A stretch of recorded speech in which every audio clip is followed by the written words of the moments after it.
When the cold weather hits, we know which precautions to take as humans, but what do you need to do with your pets to protect them?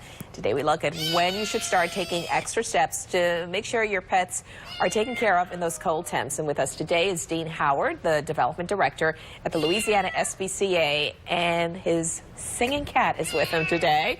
I don't know if you were hearing in the background for the past few minutes or so. This cat has been just going off with its meow in the background. How are you? Welcome. Great. This is Wilbert. He is up for adoption as well. He's only 6 months old. So cute. And I was asking, like, is he nervous because he's meowing a lot? He's actually excited. He was in a little travel kennel on his way over here, so he's like thrilled checking out all the lights.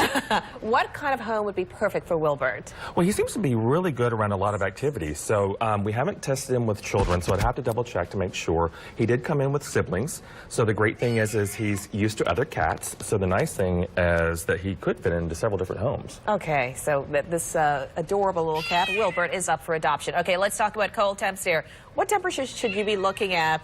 And once you see that number, you know you've got to bring your pets in, because we see so many people leaving their pets outdoors. Exactly. And we always say, if it's too cold for you, it's usually too cold for your pet. So by ordinance, the city always requires that you bring in your pet if it's 32 degrees or below.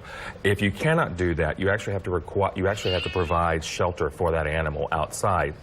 So a dog house that provides protection from the outside elements, but we always say bring those animals in. We actually work with the homeless population here in New Orleans to take care of their pets when they're going into shelters.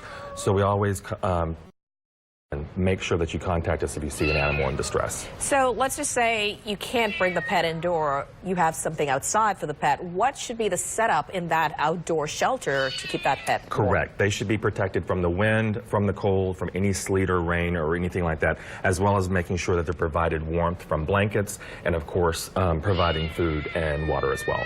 And what are some of the dangerous places you got to keep an eye out and look, especially during the cold weather, that pets may crawl into if they're outside? Great question. Especially little guys like this one who is quite active could end up in your car. So we always say check for dogs underneath the car itself, but as well, I always say turn your little alarm on. So when you're actually walking in your door in the morning, click your little alarm button, and it usually scares any animal that might be around your vehicle. You also said don't leave them unattended around gas furnaces or electric heaters. Talk about the pets that are most vulnerable to things like this. Correct. And that's always an opportunity for animals because they're not aware when they're getting too warm. Sometimes they'll actually get a little overheated without realizing it. So we always say check out for the older pets, the elderly pets, as well as the young ones like this.